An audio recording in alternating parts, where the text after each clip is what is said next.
This is an emergency podcast here for the Too Close to Call cast. We called you into session today because our boy GM Elton Brand, who's been here all of 2 months, decided, okay, I can't watch this shit anymore after we got our asses kicked by the Raptors, and I got to make a move. Yeah, last night was brutal. We could not beat anyone in the East. Yeah, exactly, which is why he went out and overnight, while you were sleeping, pulled the trigger on a blockbuster deal with the Clippers. Multiplayer, multi-pick deal.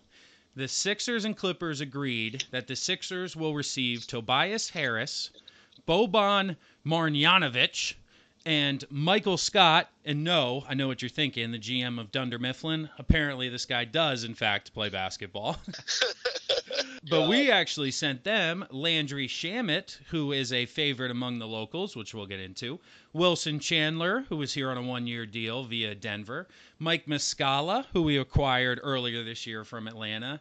And then the picks, which I think are the ultimate kickers, are 2020 first-rounder, so not this year, but next year. And then the one after that, the 2021 unprotected Miami first-round pick, which is the one where the high school and college kids may be available. And lastly, 2 second-rounders, but we have like 8 of those, so honestly, those are probably just throw-ins. That's a lot of people and a lot of picks, Pags. What'd you think when you first got up and heard the news?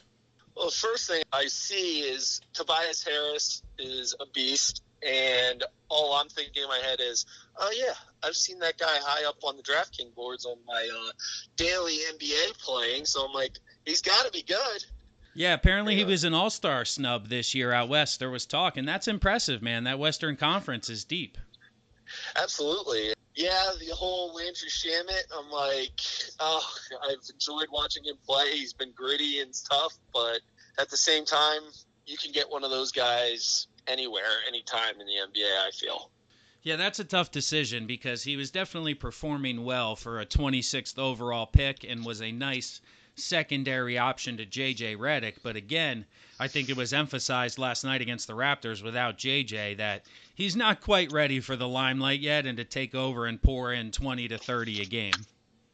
You add another player to the big three we already have, and it's exciting. Nice to see Elton Brand wanting to enhance his team, put his mark on this championship-run team. And you want to say that they're the team to beat in the East, but also I'm thinking in my head is, okay, now that we have these guys, I want to see them play the Raptors. I want to see them play the Celtics. I want to see them play the Bucks and see if we can compete with these teams. I was going to say, we'll definitely get into that a little bit later for sure, but kind of focusing on the trade specifically, breaking down some of the roster fits and how you kind of see this affecting Philadelphia. I like to break it down, and upon further review, some of the reports actually say it's 2 trades in one in order to make the money work. So if we break it down in that sense, the first trade was actually Boban, who's the 7'3" guy who can dunk without even jumping. Some of his highlights are hilarious. If you don't know who he is, definitely check it out. We got him straight up for Mike Mascula. So, in my opinion, 1-for-1, that's an upgrade, right? Absolutely. You need somebody that's going to spell Embiid, and you saw Mascula out there taking more of Embiid's reps. The Sixers were fucking losing. Right, and now I don't know anything about Michael Scott. I made the joke earlier that it's not the Dunder Mifflin GM, but until I see him suit up for the Sixers, I'm going to believe it is, all right? That's where I'm going with that. But apparently it was Tobias Harris and Michael Scott for Wilson Chandler and Landry Shamut. Now, hearing that 2 for 2, what are your thoughts, again, knowing Shamut is a favorite? It's a clear upgrade. You get that stretch floor that the Sixers have been dying for. Obviously, Wilson Chandler hasn't been that guy. He's shown glimpses of it, but he hasn't been consistent at all this year. So in that aspect, the guy that they've been trying to fill is Dario, and I think they finally did that. So you got to put that as an upgrade. And like I said, Landry Shamut, yeah, low-round pick. You always want to see the guys you draft play well, but I feel like he's replaceable.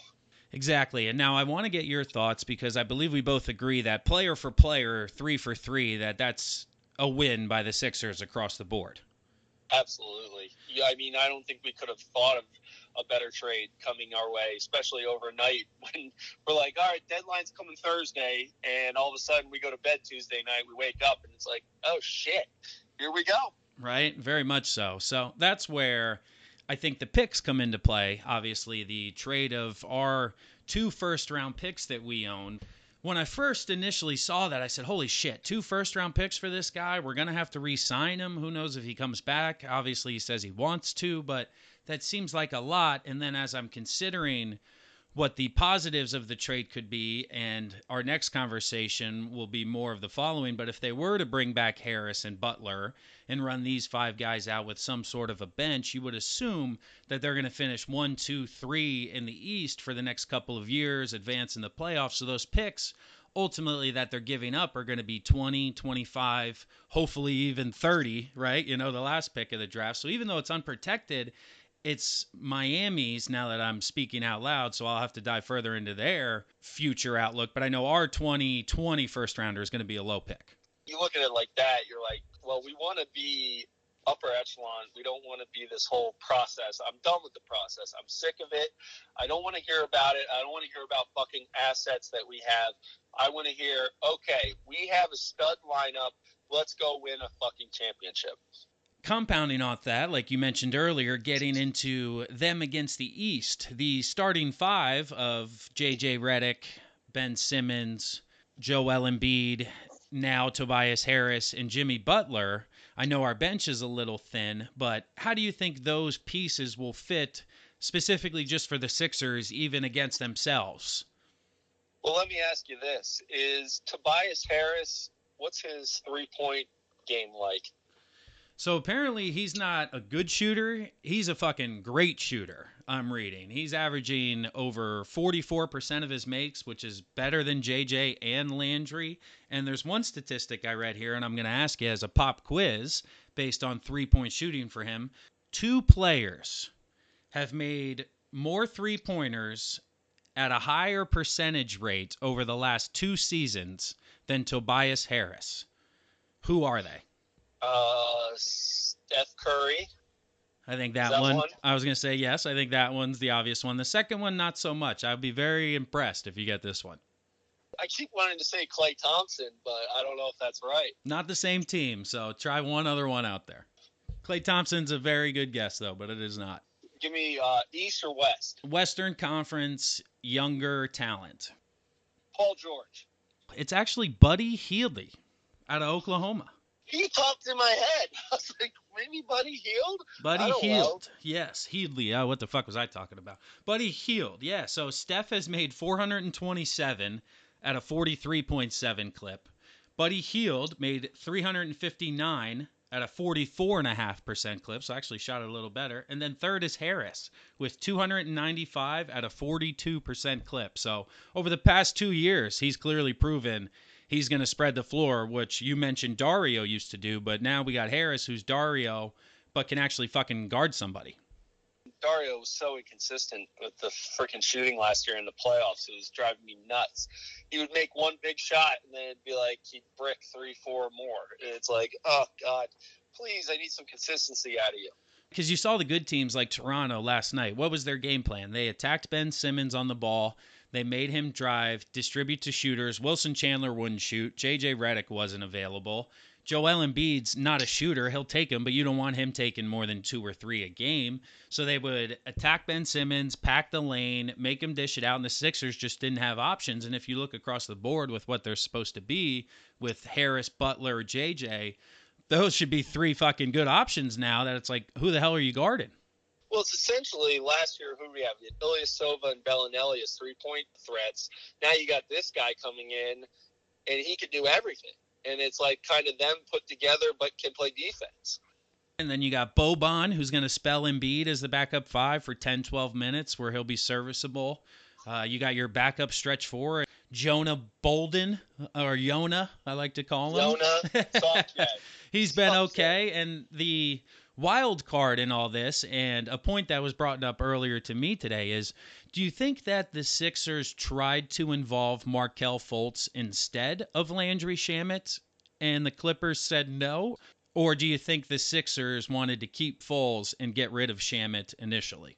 Well, I think that, you definitely, if you're a Sixers, you got to throw Fultz out there first. And I think if you're another team, you're like, get the fuck out of here. Give us this kid that's shown to can play this year. And I think that's how it went down. I think Fultz was dangled out there, and Clippers were like, no.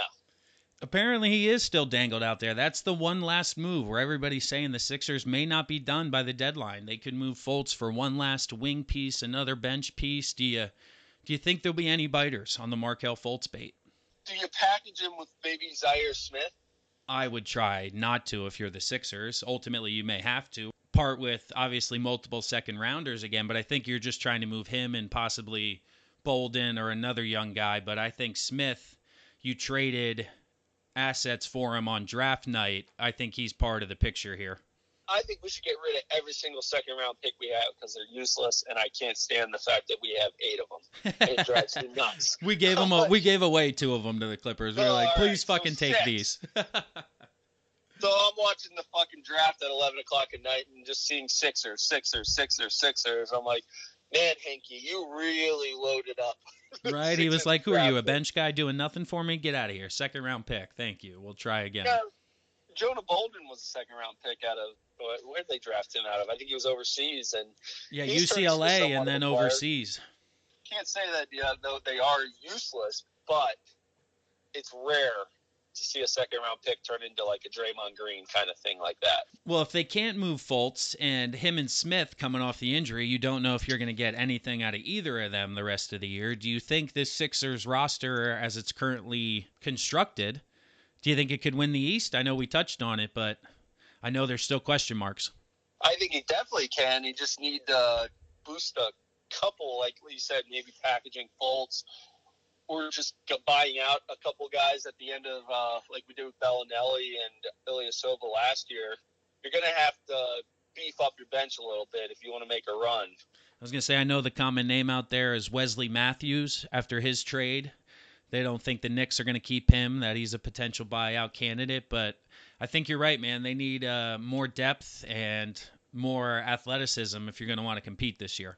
What are you thinking as a Clippers fan? If I'm not mistaken, they were top of the West for a little while there.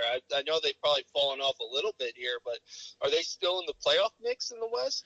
Yeah, they were actually in the 8th spot, and it's clear that they feel being 7th or 8th isn't worth what it used to be, kind of like the Sixers were, before the process started, where they're now putting all of their money in being able to sign 2 free agents this offseason. Kawhi Leonard, honestly, I think is a favorite to land there if you pair him with somebody else, maybe Kevin Durant. I know he's looking in New York with Kyrie. There's going to be a lot of change this offseason, and they're trying to get 2 big fish and say, hey, we're going to pair you with all these first-round picks and young guys we now got from Philadelphia, and it's ultimately going to improve us. It may take a year or 2, but being 7th or 8th, like, what the fuck does that do?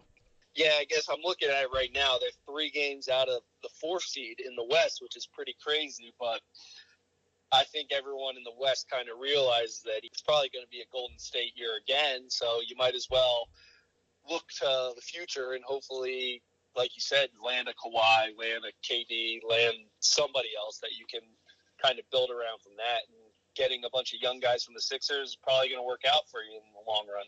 I think, honestly, that's what the Sixers are looking at. Maybe not this year, but next year into the future. I know Harris and Butler are both on expiring contracts, and I want to get your take.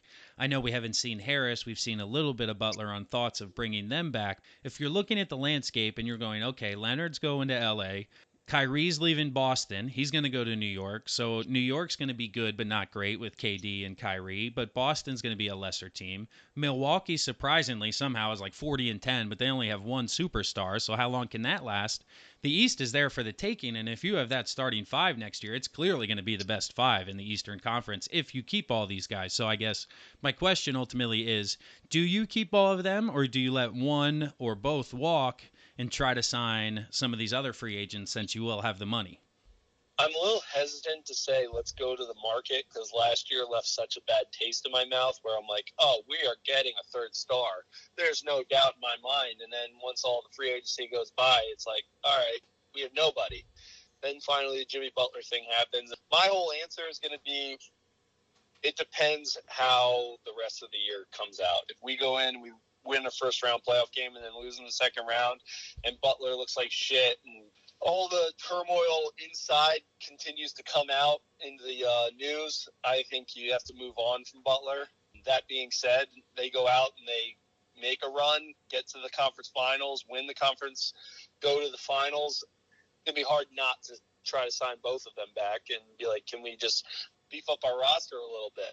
It's amazing because a month, 2 months ago, we were begging for a big three. Give us a third to pair with Simmons and Embiid. And we brought in Butler. Everybody's excited, right? We're seeing how he fits. Can he fit into the offense? How are they going to distribute the ball? And we have to give up Dario. And as we're moving further and further along into this experiment, I think we're realizing that the stretch four, specifically on the offensive side of the ball, what Dario brought more so than Wilson Chandler is really limiting this team from taking that next step into greatness.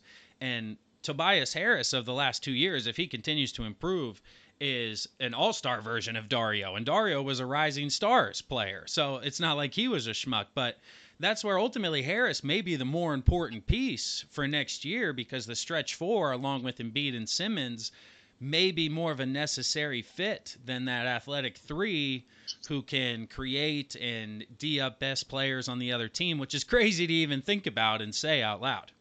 I need to see Tobias Harris play before I can give my 2 cents on this guy. Like I You don't watch a lot of Clippers games, Pags? What the fuck, no. man? Fuck no. All I know is that, like I said, this guy was on DraftKings. He won me a couple fucking fantasy leagues during the daily fantasy with him. I was like, I have no idea who this guy is, but he's projected to get a lot of points. So, hey, if he can go out there, put D up, and shoot the three, that's exactly when I'm watching the Sixers. I'm like, this is what we need. And if that's what he's bringing, I'm all for it. My final thoughts on the trade are Elton Brand going for it. Like you said, he's done with the process. I don't need these picks. We're going to be good enough with the roster I'm putting together. I'm going to ultimately evaluate these two players over the next 3 months, see how they fit, see what we need. There's a lot of people on the market. Philadelphia may not be an ideal destination, which is why I think he kind of had to trade for the people to get him in the building, see the culture, work with Brett Brown, see everything that we're kind of building here to be the next dynasty of the Eastern Conference, or at least that's what we're hoping. But I definitely think at the end of the day, the Sixers are a better team today than they were yesterday. I agree, and I don't know if you think this way, but I think this is Elton Brand saying he's going to knock on the door to Brett Brown going, hey, here's your roster that you need to win. You need to make this happen or you're gone. He's got to put it together, winning games like he has, winning the playoffs, and stay tuned out there because, like I mentioned, Markelle Fultz could be on the move here in the next 48 hours. Obviously, if that happens, we'll have something for you Friday on the podcast. And honestly, if it doesn't, we may talk about it. But we're going to bring up the NBA as a whole. I know there's been multiple trades, not only the Sixers, just being local to Philadelphia. We wanted to hit an emergency pod and get our thoughts out there to the listeners. Can I tell you that I'm a little annoyed that we have had 2 emergency podcasts and not one of them are Bryce Harper or Manny Machado? Those are coming in March, baby. They don't want to practice. No training camp. I've been fucking waiting, and it's been annoying as hell. Oh, it's coming, baby. It's coming. But I hope you're right. Oh, man. As always, we appreciate you guys out there. Follow us on Instagram, Twitter, at 2Close2Callcast, the number 2 both times. We're on Google Play, Spotify, across all your podcasting applications. Let us know how we're doing. Let us know if you think the Sixers are going to win the East. All right, guys. We'll talk to you on Friday. Peace. You got big. How long's it been? 3-4 months? 10 years. 10 years? Man, I got to lay off the peyote. Teacher wants you to go slow, and she's wrong, because it's the fastest who gets paid, and it's the fastest who gets laid.